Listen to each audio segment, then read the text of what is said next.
अस्सलाम वालेकुम dear students, मैं उम्मीद करता हूँ आप ठीक होंगे। बिस्मिल्लाहिर्रहमानिर्रहीम। स्टूडेंट, जैसा कि आप जानते हैं कि लास्ट लेक्चर में हमने चैप्टर नंबर 5 का एक important long centrifugal force study करने के बाद उसको फिर हम लोगों ने एक्स्ट्रा रीजनिंग कुछ न्यूमेरिकल प्रॉब्लम के साथ क्वेश्चंस किए थे और उसी से आगे अब हम नेक्स्ट टॉपिक स्टार्ट करने जा रहे हैं। That one is very important, moment of inertia. और मोमेंट ऑफ इनर्शिया ये आप लोगों ने शॉर्ट क्वेश्चन, लॉन्ग और एमसीक्यूज़ के पॉइंट ऑफ व्यू से तैयार करना है। अब basically moment of inertia, inertia हम पहले भी न्यूटन के लॉज में पढ़ चुके हैं। न्यूटन का फर्स्ट लॉ इनर्शिया बताता है जब कोई चीज़ बिल्कुल लीनियर मोशन कर रही होगी तो हम उसके लिए सिंपल वर्ड इनर्शिया यूज़ करते हैं और हम कहते हैं इनर्शिया बेसिकली मैस पे डिपेंड करता है ऑब्जेक्ट की। लेकिन जब हम सर्कुलर मोशन में आ जाते हैं किसी भी चीज़ की तो उसके लिए हमें ये टॉपिक पढ़ना पड़ता है, एक टर्म इंट्रोड्यूस करवानी पड़ती है जिसका नाम है मोमेंट ऑफ इनर्शिया। तो मोमेंट ऑफ इनर्शिया बेसिकली किसके लिए है? सर्कुलर मोशन के लिए। तो आपने ये चीज़ ध्यान में रखना है।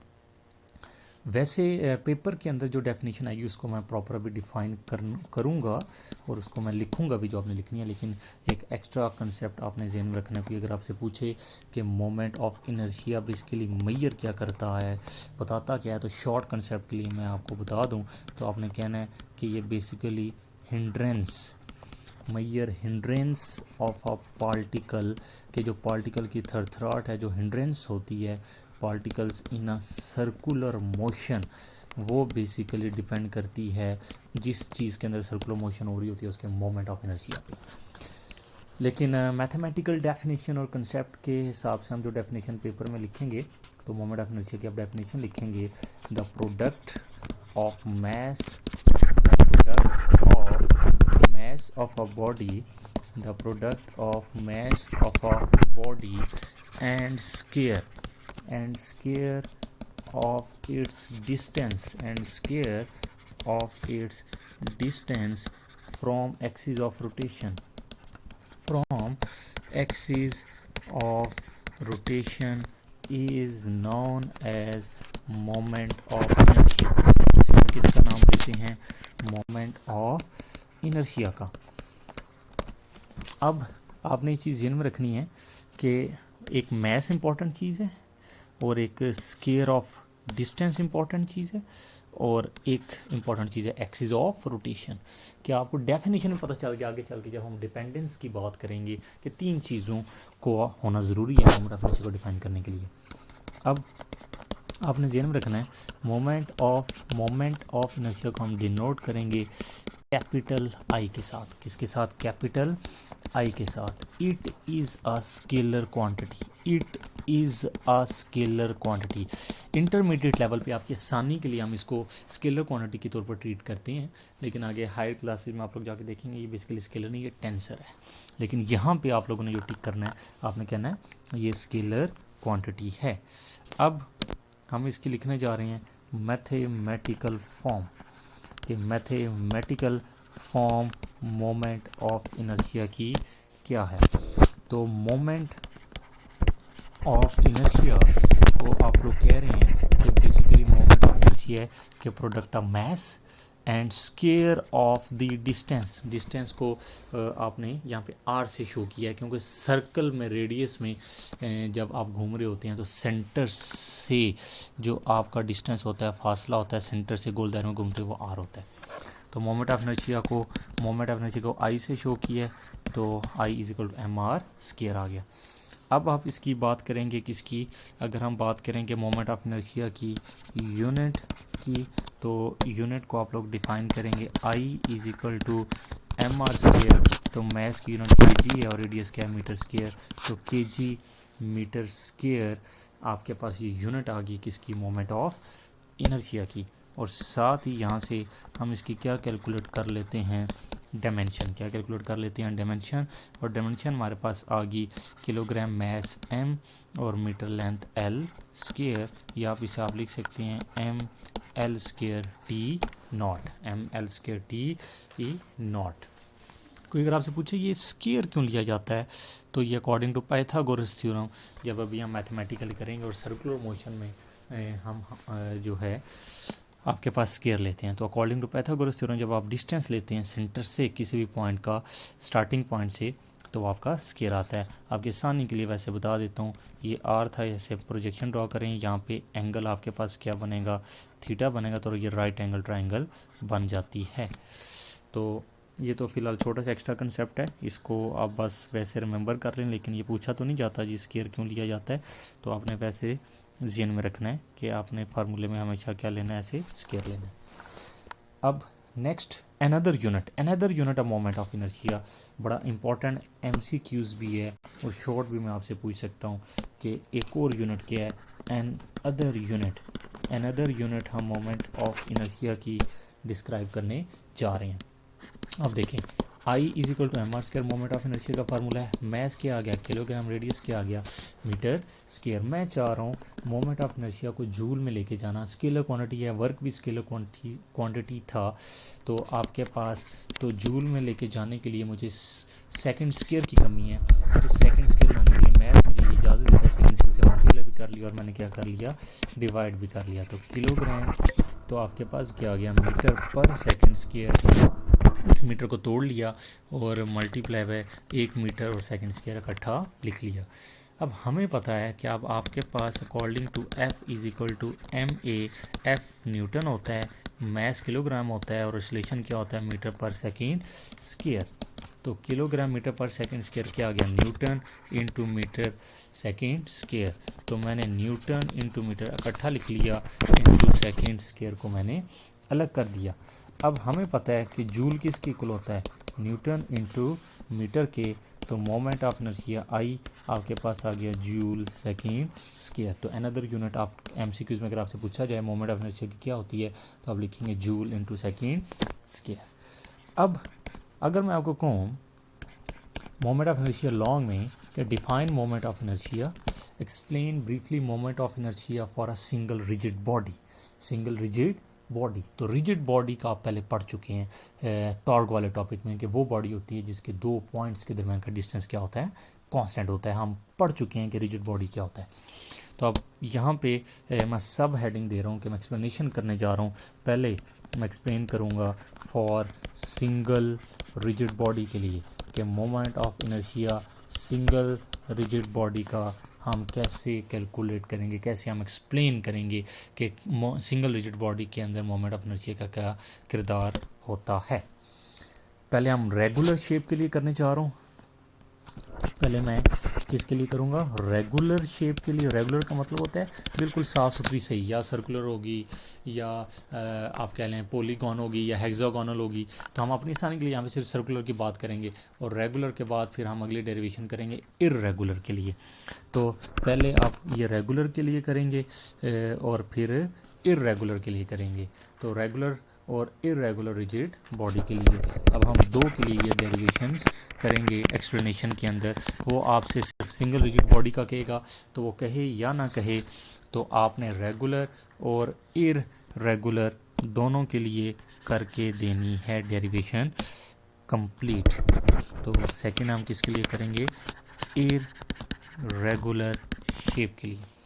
अब देखिए, पहले हम करने जा रहे हैं, हम सपोज करते हैं, एक्सप्लेनेशन में हम थोड़ा सा लिखेंगे कि कंसीडर हमारे पास, हम सपोज कर रहे हैं एक बॉडी है, consider a body of mass M, एक हमारे पास बॉडी है जिसका मैस क्या है, एम है, इज़ रोटेटिंग, जिसे हम क्या कर रहे हैं, रोटेट कर रहे हैं, in a horizontal circle, in a horizontal circle. Horizontal circle का आपने आप ऐसे इमेजिन करना, मैं आपको ऐसे समझा सकता हूँ इस लेक्चर में। हॉरिजेंटल का मतलब जैसे आप बुक पढ़ रही हैं, तो बुक के ऊपर एक आपने कोई रिंग रखा है, कोई चूड़ी रखी हुई है, तो वो हॉरिजेंटल है। उसी चूड़ी या रिंग को आप बुक से उठा के अपनी आंखों के सामने हाथ में पकड़ लेती हैं, दीवार की तरफ देखें तो वो वर्टिकल रिंग होगा, ठीक है। तो यहाँ पे हम किसको सपोज करें, हॉरिजेंटल को, मतलब हमने रखा हुआ है। तो हम सपोज कर रहे हैं, फिर वो कहता है कि आपने सपोज करना है, this body is supposed to attach, this body is supposed to be attached, हम इस बॉडी को क्या कर रहे हैं, सपोज कर रहे हैं, अटैच्ड कर रहे हैं with a massless and frictionless rod, with a massless and frictionless rod। तो फिर massless and frictionless rod. Then the aluminium use कर लें आप, जो लाइट होता है ऑलरेडी। तो thus the force F acts on a body, कि जो फोर्स एफ एक्ट करेगी on a body which is perpendicular to rod is, which is perpendicular which is perpendicular to rod। तो ये जो फोर्स होगी, this force produces ये जो force होगी वो प्रोड्यूस एक्सेलरेशन। जहाँ भी फोर्स होती है वहाँ पे आपको पता है हमेशा एक्सेलरेशन प्रोड्यूस होती है, produces acceleration in a body. और जब एक्सेलरेशन पैदा हो जाएगी उसके बाद क्या होगा, एंड विल रोटेट बॉडी, और वो बॉडी को क्या करेगी, रोटेट कर देगी अबाउट पॉइंट या सेंटर वाले पॉइंट, किससे रोटेट कर देगी, ओ वाले पॉइंट से रोटेट कर देगी। इसका सेंटर है ओ, आपके पास ये ऑब्जेक्ट था जिसका मैस क्या था एम, ठीक है। ये कोई रॉड है सेंटर से, और इसका रेडियस क्या है आर है। तो हमने देखा है कि यहाँ से कोई ना कोई फोर्स जब उसने चलना शुरू किया तो curved path angular displacement theta cover किया, और कोई ना कोई ज़रूर बात है फोर्स एफ लग के क्या होगा सेंटर से। तो force according to Newton second law, F is equal to M A, आपके पास F is equal to M A लग रही है। तो एज बॉडी रोटेट्स, जैसे अब ये देखें ये रेगुलर शेप रिजिड बॉडी है, हर पॉइंट के ऊपर फासला क्या है, कांस्टेंट है। इसलिए मैं मैस को डिफरेंशिएट नहीं करूँगा, सब पार्टिकल का मैस का बिहेवियर सेम होगा क्योंकि रेडियस कांस्टेंट है, रेगुलर है। एज बॉडी ये रोटेट्स, जैसे बॉडी रोटेट करेगी, इट हैज़ टू एक्सेलरेशंस, तो उस बॉडी के अंदर दो एक्सेलरेशन होगी। जो पहले मैं बात करने जा रहा था, एक लीनियर और एक एंगुलर। सो लीनियर और एंगुलर का एक्सेलरेशन का formula a equal to r alpha हमने पढ़ा है। ये क्वेश्चन नंबर क्या आ जाएगी, 2 आ जाएगी। तो मैं यूज़ कर रहा हूँ यूजिंग इक्वेशन 2 इंटू 1, तो F is equal to m into क्या आ जाएगा आर अल्फा। तो F is equal to M r alpha. तो ये आपके पास क्या आ गई, क्वेश्चन नंबर 3 आ गई। अब कहते हैं due to rotational motion, due to जारी बात है गोल दायरे में मूव कर रही है, तो जारी बात है इसका एक्सिस क्या है, एक्सिस ये है इसका, ये जो मैं लाइन ड्रॉ कर रहा हूँ, this is axis of rotation, ये वो एक्सिस ऑफ रोटेशन है। तो ड्यू टू रोटेशनल मोशन की वजह से क्या पैदा होगा, टॉर्क इज प्रोड्यूस्ड। तो रोटेशनल मोशन की वजह से क्या पैदा हो जाएगा, टॉर्क प्रोड्यूस हो जाएगा। टॉर्क का फार्मूला क्या होता है, tau is equal to R cross F. तो tau is equal to in terms of magnitude अगर हम लिखेंगे, पहले एक वेक्टर की फॉर्म लिख दें एन यूनिट वेक्टर, और इन टर्म ऑफ मैग्नीट्यूड लिखूंगा तो आप देखें R F sine of theta आ जाएगा, R F sine of theta आपके पास आ जाएगा। अब हमें पता है रॉड में देखें कि आपके पास आर और जो एफ है, यहाँ पे आर और यहाँ पे ये जो एफ है, ये एक दूसरे पे परपेंडिकुलर लग रहे हैं। तो थीटा कितना बनेगा आर और एफ में 90 डिग्री। तो टॉ इज इक्वल टू आपके पास आ जाएगा R F into sine 90 degree. तो साइन 90 डिग्री आपके पास किसके इक्वल होता है, 1 के। तो tau is equal to are F आ गया। तो ये मैं वैल्यू पुट कर देता हूँ, पुट वैल्यूज़ इन इक्वेशन 3। और इक्वेशन 3 जो आपकी बनी थी, वो आपकी इक्वेशन 3 क्या बनी थी, F is equal to M r alpha. Put values in equation 3, आपके पास इक्वेशन 3 से आप जानते हैं ये वैल्यू बनी थी F is equal to M r alpha. तो अब ये मैं वैल्यू यूज़ करने जा रहा हूँ इक्वेशन इसमें 4 में। तो आप ये भी कह सकते हैं, लेट से मैं आपकी आसानी के लिए, ताकि आप मैं रब करके लिख रहा हूँ ताकि आपको पता चल जाए इक्वेशन 3 हमारी ये थी। तो इसको दूसरे वर्डिंग में मैं ये कह सकता हूँ, यूजिंग इक्वेशन 3 इंटू 4। तो मैं 3 को 4 में यूज़ कर रहा हूँ। तो 3 से एफ़ की वैल्यू आपने क्या निकाल ली थी, एम आर अल्फ़ा, तो ये मैं यहाँ पे पुट कर रहा हूँ, तो tau is equal to R into M R alpha आ जाएगा। तो आपके पास tau is equal to R into M R alpha आ जाएगा। तो tau is equal to M R square alpha, R R से मल्टीप्लाई होकर क्या हो जाएगा, tau is equal to M R square alpha. तो मोमेंट ऑफ इनर्शिया का फार्मूला क्या पड़ा है, I is equal to M R square.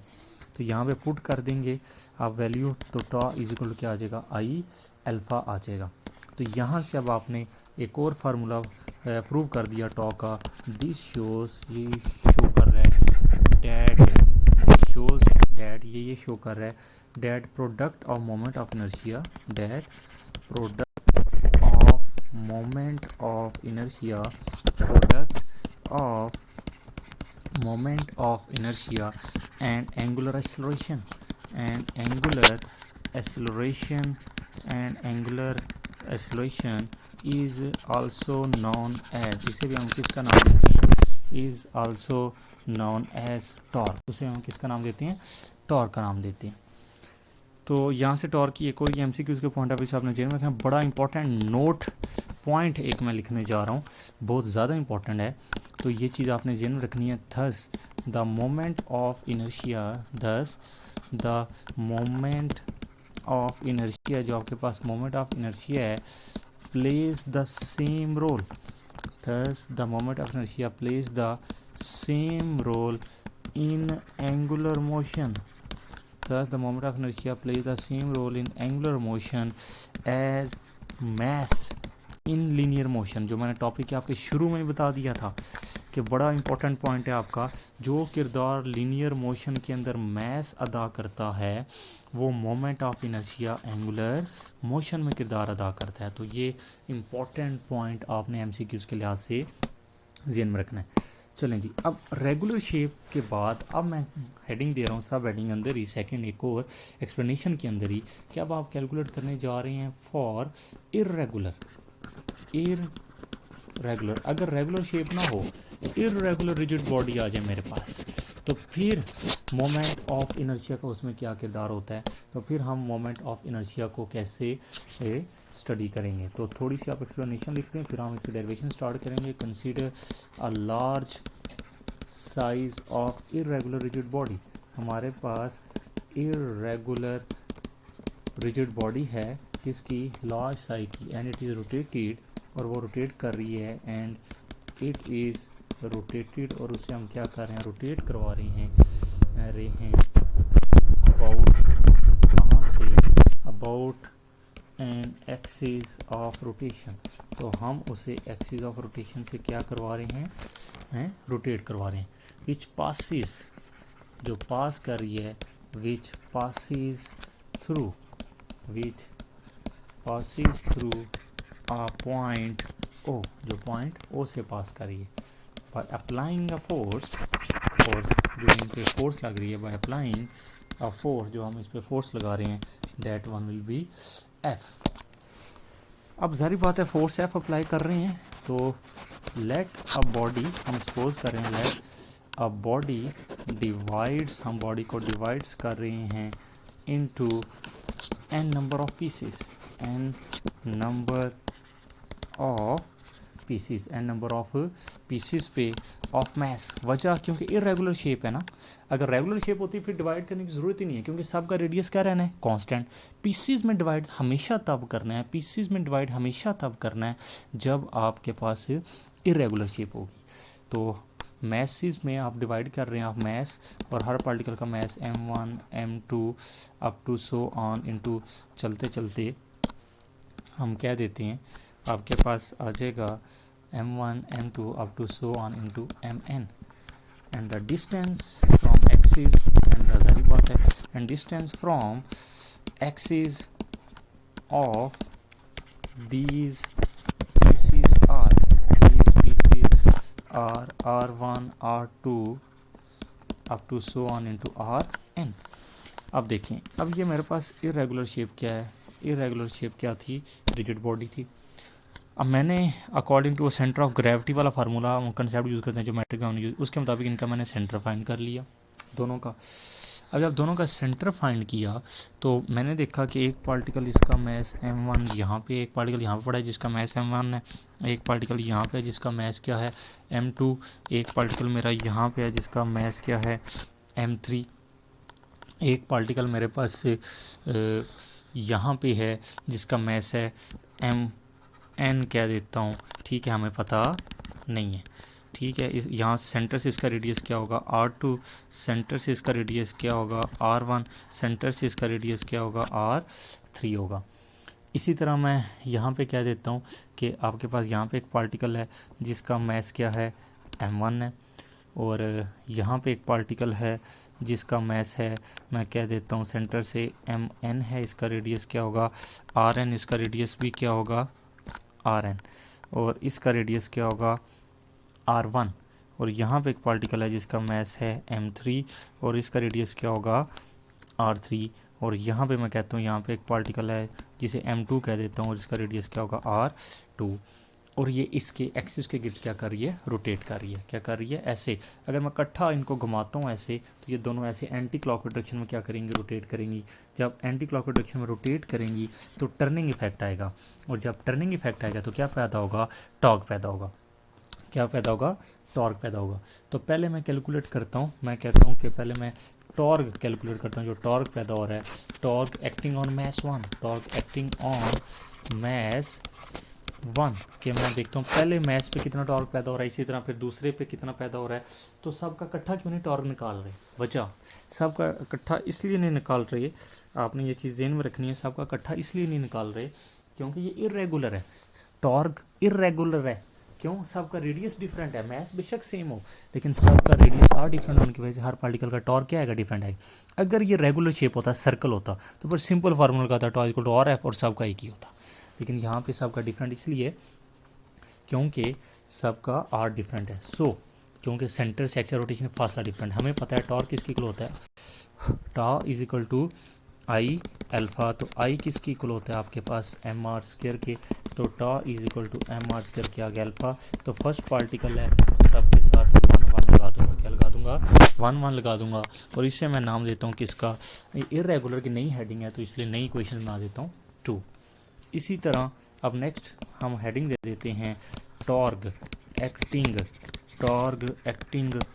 On mass 2, torque acting on mass 2, आप डायरेक्ट लिख लें टॉर्क इसकी इक्वल है आपके पास एम आर स्क्वायर अल्फ़ा, क्योंकि ऊपर आप बता चुके हैं सेकंड है तो टॉर्क 2 m2 इंटू क्या आ जाएगा अल्फ़ा 2, फिर उसके बाद अप टू इंटू चलते चलते हम लिख देते हैं क्या torque acting on mass nth, तो nth जिसका मैस है उसके लिए हम टॉर्क कैलकुलेट करते हैं, तो वो आपके पास आ जाएगा tau is equal to M R square alpha, तो tau N M N nth particle हमें पता नहीं है 100 है 50 है 1000 है I don't know into alpha n, तो इसको मैं नाम देती हूँ इक्वेशन नंबर 3 का। Then according to summation law, तो हम समेशन लॉ को यूज़ करेंगे, फिर टोटल टॉर्क निकाल लेंगे। Then according to summation law हमें पता है टोटल कैलकुलेट करने के लिए हम समेशन लॉ यूज़ करें, then according to summation law total torque is, तो टोटल टॉर्क हमारे पास आ जाएगा tau is equal to summation, तो हम इसको लिख लेते हैं आई इज इक्वल टू 1 से लेकर nth तक, तो आपके पास टॉ आई, जब समेशन ओपन करेंगे टॉ 1 प्लस आपके पास क्या आ जाएगा टॉ 2 अप टू सो ऑन चलते चलते टॉ n, तो हम ये सारी वैल्यूज़ मैं पुट कर देता हूँ इसके अंदर और इसको फिर हम सिंप्लीफाई करते हैं, तो आपके पास आप लिखेंगे पुटिंग वैल्यूज़, तो आपके पास आ जाएगा tau is equal to m1 r1 square alpha 1 m2 r2 square alpha 2 का स्क्वायर इंटू चलते चलते mn rn का स्क्वायर इंटू अल्फ़ा n। बहुत ज़्यादा इम्पोर्टेंट पॉइंट जिसे मैं कह सकता हूँ कंडीशन, जिसे आप कह सकते हैं इम्पोर्टेंट पॉइंट या कंडीशन, वो ये है आपने चीज़ इनमें रखनी है। अब बॉडी, ये जो आपकी बॉडी सारी घूम रही है, अब बॉडी इज रिजिड, बॉडी क्या है rigid, so all particles are bounded together, जितने भी पार्टिकल्स हैं are bounded together, bonded together, ये एक दूसरे के साथ क्या है, बाउंड है, इसलिए सब की एंगुलर एक्सेलरेशन सेम होगी. So angular acceleration of all particles are same. So angular acceleration of all particles are same. ये बड़ी इंपॉर्टेंट, ये एक दूसरे के साथ बॉन्ड बना के बैठे हुए हैं, बेशक मुख्तलिफ जगहों पे बैठे हैं लेकिन जुड़े पड़े हैं. जिस रफ्तार के साथ एक घूमेंगे ना गोल दायरे में, दूसरा भी उसको उतनी रफ्तार के साथ खींचता लेता जाएगा साथ. तो ये चीज़ आपने जान पड़े जिस जगह पे मर्जी है.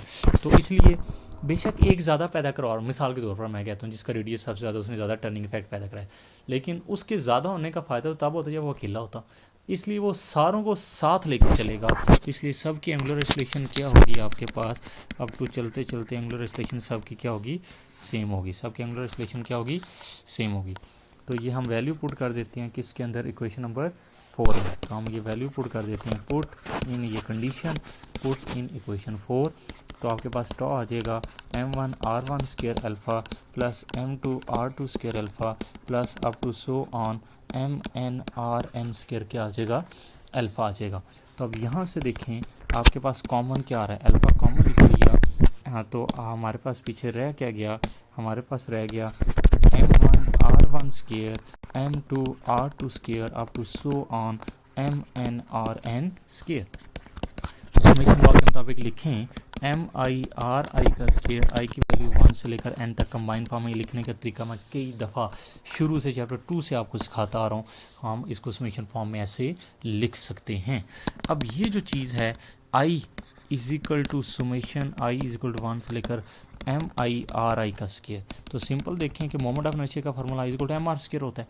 तो ये रिप्रेजेंट कर रहा है कि इसको टोटल मोमेंट ऑफ इनर्शिया को, I is equal to total moment of inertia is equal to alpha, और टोटल मोमेंट ऑफ इनर्शिया मैं कुछ कहता हूँ आई होगा. तो यहाँ से फिर टॉर्क का वही फार्मूला हो गया, tau is equal to I alpha, tau is equal to I alpha. तो ये टोटल मोमेंट ऑफ इनर्शिया है किसका, इर्रेगुलर शेप रिजिड बॉडी का. कोई अगर आपसे पूछे कि समेशन लॉ से टोटल मोमेंट ऑफ इनर्शिया किस शेप बॉडी का निकालते हैं, तो आपने कहना है इर्रेगुलर शेप का कैलकुलेट करते हैं. इसी तरह जब आगे ये लॉन्ग में आएगा तो ड्राइव करते करते जब आप रेगुलर इरेगुलर दोनों का ड्राइव कर लेंगे तो आप नेक्स्ट लास्ट हेडिंग दे देंगे dependence, dependence of moment of inertia, dependence of moment of inertia, कि मोमेंट ऑफ इनर्शिया किन किन फैक्टर्स पे डिपेंड करता है. तो आपने कहना है कि moment of inertia following factors पे डिपेंड करता है, moment of inertia following factors पे डिपेंड करता है. तो पहला आप लोग कह देंगे मैस ऑफ बॉडी, किस पे डिपेंड करता है, मैस ऑफ बॉडी पे, और दूसरा वो डिपेंड करता है mean square of distance, square of distance from axis of rotation, axis of rotation, axis of rotation पहले फाइनल होगा तो फिर स्क्वायर ऑफ डिस्टेंस, इसलिए एक्सिस ऑफ रोटेशन को अलग लिखने की ज़रूरत नहीं है. एक्सिस ऑफ रोटेशन पहले फाइनल होगा तो फिर आप डिस्टेंस का वहाँ से क्या ले लेंगे, स्क्वायर ले लेंगे, तो आप कैलकुलेट करने में कामयाब हो जाएंगे. तो यहाँ तक आप इसको क्या कर देंगे, एक्सप्लेन कर देंगे, और ये लॉन्ग क्वेश्चन आपका पूरा हो जाएगा. तो साइड पे एक MCQ के पॉइंट अब इसने बड़ी इंपॉर्टेंट चीज़ पूछी है, डू यू नो, क्या आप जानते हैं, हम क्या जानते हैं. इस तरह उसने एक कर्ड फॉर्म में चीज़ बनाई हुई है और एक उसने आपके पास ऐसे रॉड फॉर्म में सिलेंडर बनाया है. तो आपसे अगर मैं पूछूं कि आप मुझे बताएं कि दो सिलेंडर्स हैं जिनका मैस सेम है, तो आप मुझे बताएं दो सिलेंडर्स हैं आपके पास, टू सिलेंडर्स हैं यहाँ पे, और ये दोनों जो सिलेंडर्स हैं इनका मैस आपके पास क्या है, m सेम है. मिसाल के तौर पर मैं कहता हूँ दोनों 5 kg के हैं. तो आप मुझे बताएं कि किसका आपके पास रोटेशनल इनर्शिया ज़्यादा होगा.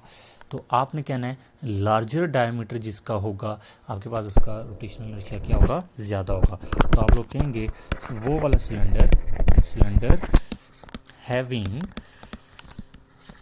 हैविंग लार्जर डायमीटर, वो सिलेंडर जिसका डायमीटर क्या होगा, लार्ज होगा. Cylinder having larger diameter having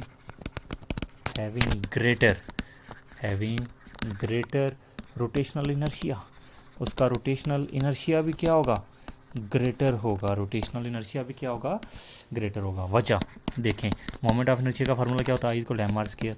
diameter क्या होता है, डायामीटर, डायामीटर क्या होता है? डायामीटर बेसिकली क्या होता है आपके पास? तो diameter basically 2 times of radius होता है, या जिसे मैं ये कह लूँ कि रेडियस आर क्या होता है? Half of diameter. तो आप देखें कि रेडियस डायमीटर पे डिपेंड करता है, रेडियस डायमीटर पे डिपेंड करता है। तो जितना डायमीटर ज़्यादा होगा रेडियस ज़्यादा होगा, रेडियस ज़्यादा होगा तो मोमेंट ऑफ इनर्शिया भी ज़्यादा होगा, मोमेंट ऑफ इनर्शिया ज़्यादा होगा तो इसका मतलब रोटेशनल इनर्शिया ज़्यादा होगा। मोमेंट ऑफ इनर्शिया हम रोटेशन के लिए यूज़ करते हैं, तो अब ये वजह एमसीक्यूज़ के लिहाज से देंगे। तो नेक्स्ट लेक्चर में इंशाल्लाह हम एक्स्ट्रा कुछ रॉड्स के अलावा कुछ चीज़ों का मोमेंट ऑफ इनर्शिया जो कांस्टेंट होता है हर चीज़ का, कई थिंग्स का, उनको हम लोग एमसीक्यूज़ के पॉइंट ऑफ व्यू से, न्यूमेरिकल के पॉइंट ऑफ व्यू से पहले वो स्टडी करेंगे और फिर हम नेक्स्ट टॉपिक पे जाएंगे। Thank you.